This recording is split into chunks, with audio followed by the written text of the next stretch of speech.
Does anyone have a question?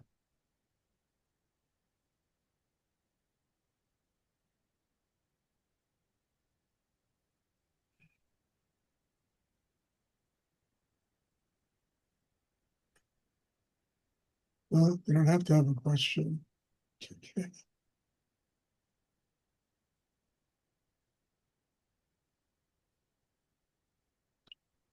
I mean, all you have to do is take in this energy, let it work on you inside, and let it really, change so many things that keep all of us from, reaching that final goal, which is, state of spiritual enlightenment.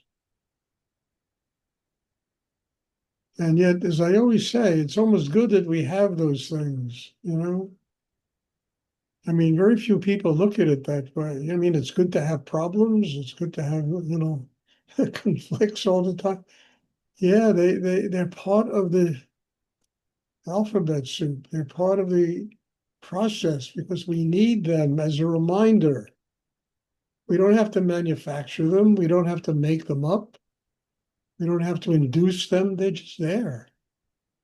You get rid of one set, and another one will manifest. And they manifest because they remind us that we haven't arrived yet. They remind us that we still have work to do. They remind us that God is perfect and the rest of us live in a state of imperfection. And yet that imperfection leads to growth, inner growth, the development of a chakra system, and the absorption of knowledge, wisdom, kindness, love, etc. So that by doing that, we get closer and closer, step by step, to becoming an enlightened person. So it all works together. I mean, that was an incredible thing I found out when I was younger. It all works together. We need the good, the bad, the indifferent, the ugly, the beautiful, the mediocre, all of life. We need every single element of it as a reminder that we have to grow and get down to a very basic reality. Nobody's perfect. None of us are perfect. God is perfect. The rest of us are bumbling around like kids in bumper cars.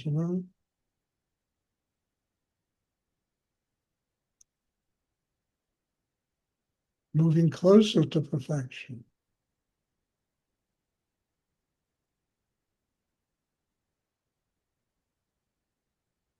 And that's something nobody should beat themselves up about. Why depress yourself because you have imperfections? Why depress yourself because, things go wrong? They don't happen in the objective world the way you think they should happen. Just say, okay, it means I have to grow. It means I need to get bigger inside. That's all. Start looking at the world that way and life changes.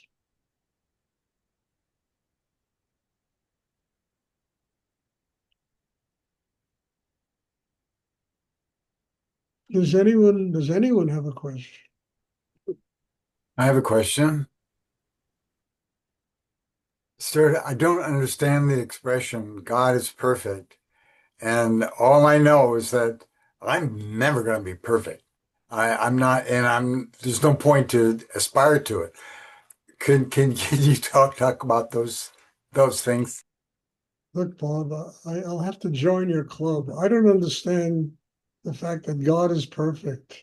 I do understand that all of us are imperfect. And I do understand that the imperfections, be they mental, emotional, sexual, physical, remind us we have to do something about ourselves. We have to heal ourselves. Healing ourselves gets us a little closer to being perfect. And yet we never arrive there. It's like that guy in Greek mythology that is pushing a ball up a hill and he never gets to the top. You know, it's really the very nature of people. But we do have things wrong with us. And the things wrong with us, what do? You got to go to a therapist or this, a doctor or this, but you got to find out how to fix them. And fixing them gets you into a little bit more perfect health. Never perfect, but a little better. Getting more open, learning to live with love, learning to live with kindness, learning to live with an open heart. Understand, gets you much closer to becoming spiritually enlightened because your humanity is developing. And you don't live in this cesspool of negativity that depresses people, makes them unhappy, miserable. They commit suicide. They do all kinds of insane things, living in that cesspool of negativity. So we got to do something about ourselves. We got to heal ourselves.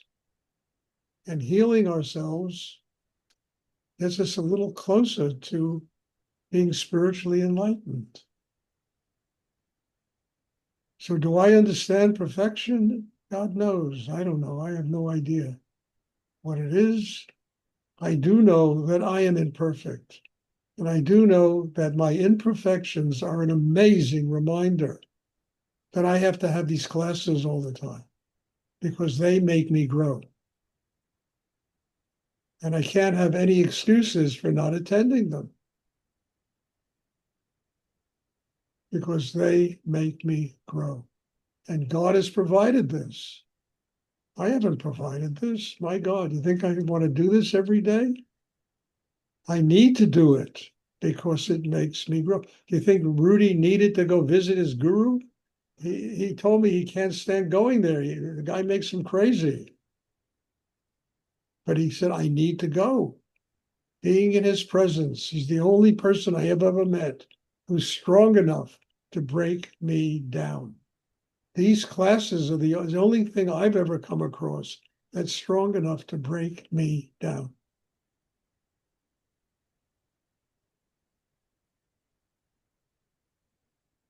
So do I know what perfection is? No. Do I understand it? No. Do I want to get closer to it? Yes, if it means healing myself of all my imperfections.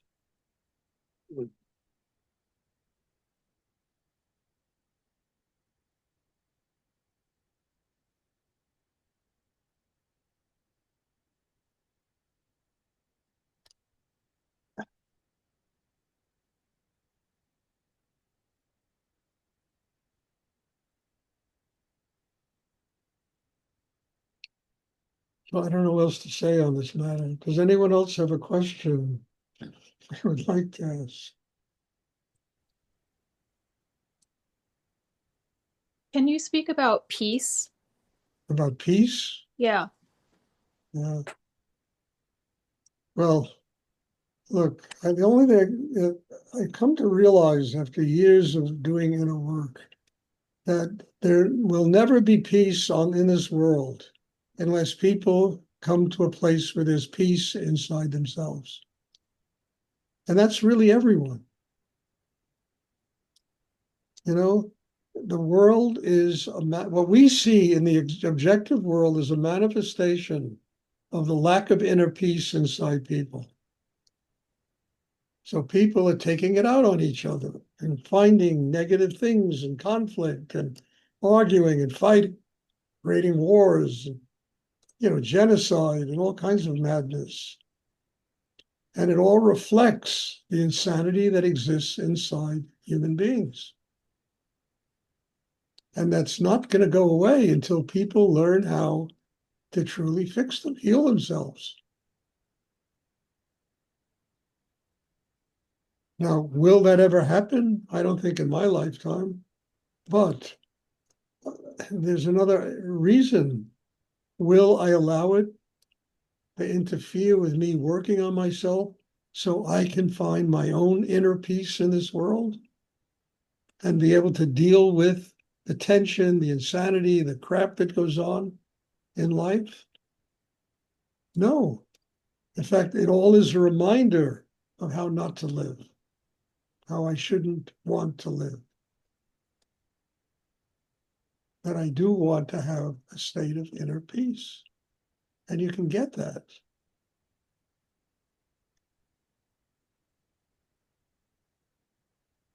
No, it's like, I mean, I hate to keep mentioning this book of mine, but, the first opening pages of the book,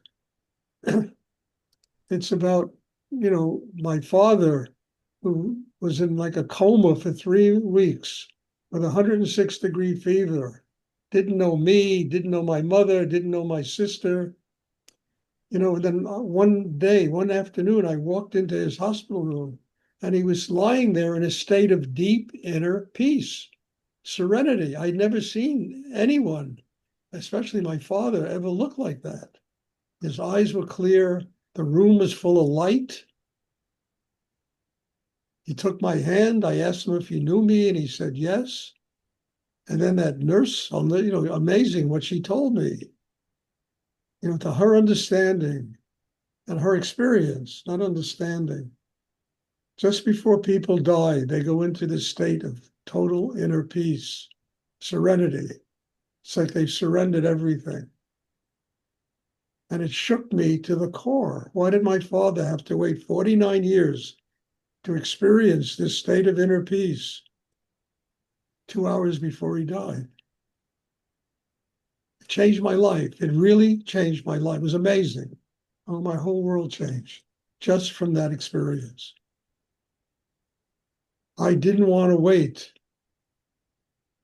Look, I'm 83 years old, 83, and I'm still going strong here, to attain a state of inner peace. I wanted to live with it.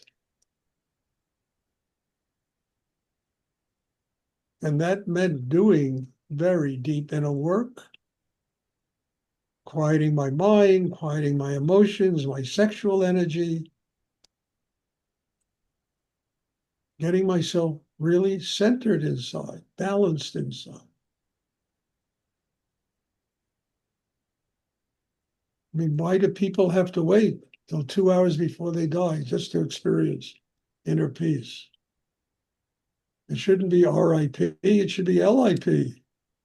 Live in peace.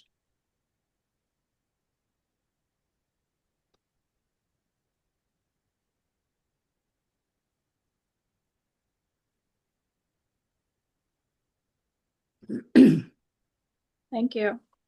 You're welcome. Does anyone else have a question? There it is.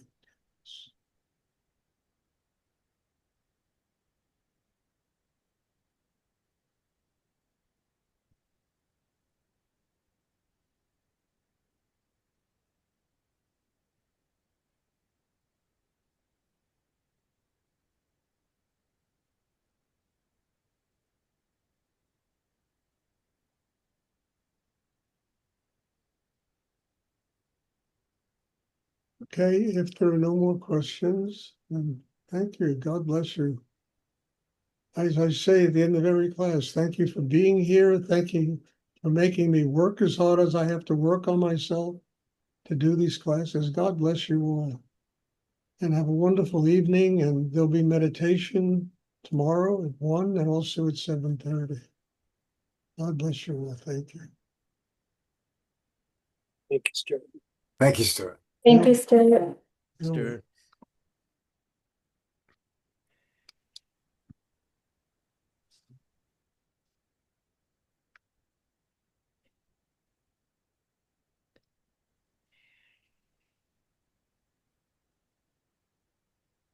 You're still on, Stuart. I'm still on. Yeah. You always are on. Oh, here I am. Here you are. Okay. I got to click on this one here. Okay.